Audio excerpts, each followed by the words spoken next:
নমস্কার, রান্নাঘরের মহারানীতে তোমাদের সবাইকে স্বাগত। আজকে দেখাবো খুব সহজে মুখরোচক চটজলদি বিকেলের স্ন্যাক্স। চলো, লোটে মাছের ফ্রাই। লোটে মাছ এখন পাওয়া যায়, বর্ষাকালেও ভালো লোটে মাছ পাওয়া যায়। আর খুব বড় না, মাঝারি সাইজে দেখো লোটে মাছ। এখানে পুরোটা না, কয়েকটা নিয়ে আমি আজকে ফ্রাই করব। আমার মেয়ে ভীষণ ভালোবাসে, বায়না করছে, ওকে তাই করে দেবো। এছাড়া কী নিয়েছি? পেঁয়াজ, আদা, রসুন, লঙ্কা। আচ্ছা, প্রথমে যেটা করব সেটা হচ্ছে, চলো একটা টিফিন বক্স নিয়েছি। আমি এখানে টিফিন বক্সটা ঢাকা দিয়ে রাখবো বলে একবারে সুবিধা। প্রথমে হচ্ছে মাছটাকে ম্যারিনেট করব। মাছটাকে কিন্তু বেশ কিছুক্ষণ, মানে যদি ওভারনাইট করতে পারো তো ভীষণ ভালো হয়, না হলে 1-2 ঘন্টা তো অবশ্যই করতে হবে। এবার দেখো, লোটে মাছগুলোকে কিন্তু আমি ভালো করে ধুয়ে নিয়েছি। নিয়ে যে কটা মাছ আমি ফ্রাই করব সেগুলোকে কিন্তু আমি নিয়ে নিচ্ছি। আর আমি কিন্তু লেজার দিকের অংশগুলোই নিচ্ছি ফ্রাইয়ের জন্য। আচ্ছা, টিফিন বক্সে নিয়ে নিয়েছি মাছগুলো। এবার প্রথমে যেটা করব সেটা হচ্ছে কিন্তু লেবুর রস দেবো, পাতি লেবুর রস দেবো। তার কারণ মাছটা একটা গন্ধ আছে লোটে মাছে, সেই গন্ধটা কিন্তু লেবু দিয়ে যদি মেখে রাখো তাহলে কিন্তু গন্ধটা চলে যায়। সেই জন্য কিন্তু আগে আমি লেবু দিয়ে ভালো করে লেবু দেবো, পাতি লেবুর রস দেবো। আচ্ছা, আর ওদিকে আমি যে পেঁয়াজ, রসুন, আদা, লঙ্কা নিয়েছি সেটা পেস্ট করেছি, পেঁয়াজটা আলাদা করেছি। এখানে আমি 2 চামচের মতো পেঁয়াজ নিয়ে নিলাম, পেঁয়াজ বাটা আর কি। আর এখানে 3টে মোটামুটি সাইজের পেঁয়াজ নিয়েছিলাম। আচ্ছা, এখানে দিচ্ছি রসুন, আদা, লঙ্কা আর টমেটো পেস্ট। আচ্ছা, পেঁয়াজ, রসুন, আদা, লঙ্কা আর টমেটো ছাড়া আজকে কী নিয়েছি? প্রথমে দিয়ে দেবো নুন। নুনটা হচ্ছে স্বাদ অনুযায়ী দেবো। আর দেবো হচ্ছে হলুদ গুঁড়ো, আর দেবো লাল লঙ্কার গুঁড়ো। কেননা লাল লঙ্কার গুঁড়ো দিলে কিন্তু বেশ রঙটা একটু সুন্দর হয়। তারপরে কিন্তু আমি একটু ধনেপাতার ফ্লেভারটাও খুব সুন্দর। আমার কাছে পুদিনা পাতা ছিল না, পুদিনা পাতা দিলেও কিন্তু ভালো লাগে। ধনে পাতা আর পুদিনা পাতা মিশিয়ে একসঙ্গে দিলে, আমি শুধু এখানে ধনে পাতা ইউজ করেছি। এবার দিয়ে দিয়েছি। দেখো, এরপরে কিন্তু আমি এখানে অল্প পরিমাণে ধনে পাতা দিয়ে এটাকে কিন্তু খুব ভালো করে মেখে রেখে দেবো। আচ্ছা, এবার দেখো যে ধনে পাতা কুচি দিয়ে দিয়েছি, দিয়ে এটাকে খুব ভালো করে মেখে নেব। আচ্ছা, আমি যেহেতু লঙ্কা আছে, আমি এটা হাতে গ্লাভস ব্যবহার করেছি। কেননা অখেয়ালবশত চোখের মধ্যে হাত দিলে ভীষণ জ্বালা করে, লঙ্কা ভীষণ ঝাল। সেই জন্য আমি এটাকে হাতে একটু গ্লাভস পরে নিয়ে কিন্তু এটাকে মাখছি। মেখে এটা কিন্তু আমি অনেকক্ষণ, মানে প্রায় 3-4 ঘন্টা মতো কিন্তু ম্যারিনেট করে রেখে দিয়েছিলাম। তারপরে কিন্তু ভেজেছি ফ্রাই করে।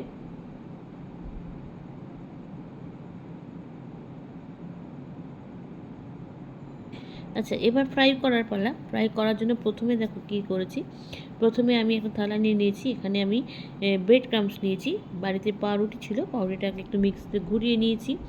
আচ্ছা, এবার এই ব্রেড ক্রাম্বসটা দিয়ে কিন্তু ফ্রাইটা করব। আমি ব্রেড ক্রাম্বস দিয়ে প্রথম করলাম, আমি কিন্তু বিস্কুটের গুঁড়ো দিয়ে করি, কিন্তু দেখলাম বেশ ভালোই হয়েছে খেতে, বেশ মুচমুচেও হয়। এবার আমার বাড়িতে তৈরি করা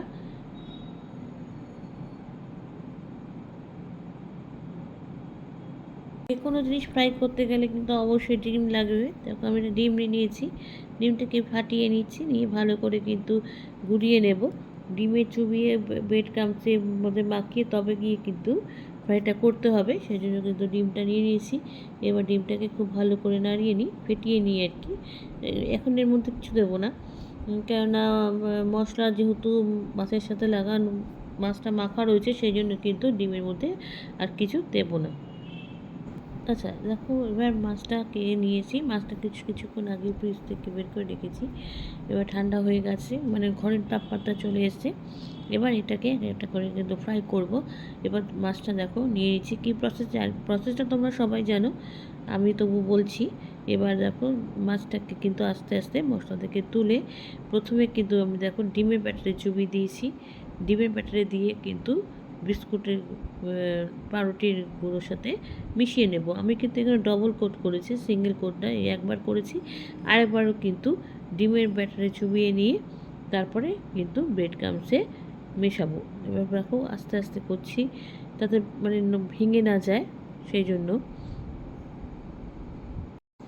এবার আরেকটা দেখো দেখাচ্ছি, আবারও করে দিচ্ছি, আবার ডবল কোটে করছি। একবার করে মাখিয়ে নিলাম, এবার আরেকবার করে ব্রেড ক্রাম্বসে চুবিয়ে নিচ্ছি, ভালো করে মিশিয়ে নিচ্ছি কিন্তু, যাতে কোনো অংশ যেন বাইরে বেরিয়ে না থাকে, সেই জন্য। হয়ে গেছে প্রত্যেকটা আমার রেডি। বিস্কুটের গুঁড়ো, পাউরুটির গুঁড়ো দিয়ে, আমি তো বিস্কুটের গুঁড়ো দিয়ে করি, এই জন্য বারবার মুখ থেকে ওটা বেরিয়ে যাচ্ছে। এবার এটাকে কিছুক্ষণের জন্য কিন্তু ফ্রিজে রেখে দেবো রেস্টে। এতে সাদা তেল দিয়ে দিয়েছি। আমি কিন্তু খুব বেশি তেলে ভাজবো না, যেহেতু আমার ফ্রাইটা অবশ্য খুব বেশি নেই, সেজন্য কিন্তু আমি বেশি তেলে ভাজবো না, ডুবো তেলে কিন্তু ভাজছি না। অল্প অল্প করে, অল্প তেল দিয়েছি, অল্প অল্প করে ভাজবো। প্রথমে দেখো আমি যে তেলটা গরম হয়ে গেছে, প্রথমে আমি এটা কিন্তু অনেকক্ষণ আগে বের করে রেখেছি, প্রায় আধ ঘন্টা হয়ে গেছে ফ্রিজ থেকে নামিয়ে রেখেছি। এবার এটা সেট করার জন্য কিন্তু ফ্রিজে ঢুকিয়ে রাখতে হয়। এবার এখানে প্রথমে কিন্তু তিনটে তিনটে করে দিয়ে ভাজছি, আর তাপ কিন্তু বাড়িয়ে ভাজা যাবে না, মোটামুটি মিডিয়াম আছে ভাজবে। আচ্ছা, একটা পাশ কিন্তু মোটামুটি হয়ে গেছে, একটু উল্টে দিই, উল্টে না দিলে কিন্তু বুঝতে পারছি না ওপরটা কাঁচা আছে, সেই জন্য। আর এগুলো কিন্তু মানে খুব খুব সময় লাগে তা না, একটু প্রিপারেশনটা একটুখানি করে রেখে দিলে কিন্তু ভাজতে সময় লাগে না। আর এগুলো কিন্তু বেশ বিকেলের স্ন্যাক্সে ভালো খাওয়াও যায়, টেস্টিও হয়, বেশ সুন্দর একটা, খেতেও ভালো লাগে। হঠাৎ করে লোকজন আসলো, তাদেরকে কিন্তু অনায়াসে যদি ঘরে থাকে, তার রেডি মাছটা থাকে, তাহলে কিন্তু করে খাওয়াতে পারো। আর যেহেতু সামনে আবার রাখি আছে, সেই জন্য তোমরা কিন্তু ইজি বিকেলবেলায় এটাকে স্ন্যাক্স হিসেবে ব্যবহার করতে পারো। বাড়িতে লোকজন আসবে, ভাইরা থাকবে, তাদের সবাইকে কিন্তু করে খাওয়াতে পারো, খেতেও ভালো আর খুব মানে মুখরোচক জিনিস আর কি। আচ্ছা, ভাজাগুলো দেখো প্রায় হয়ে এসেছে, এবার কিন্তু তুলে নেব। দেখতেও খুব সুন্দর হয়েছে আর খেতেও কিন্তু খুব টেস্ট হয়েছিল ভালো করে। এবার কিন্তু আস্তে আস্তে তুলে নিচ্ছি সব কটা, তাহলে কিন্তু আমার মানে লোটে মাছের ফ্রাই একদম রেডি।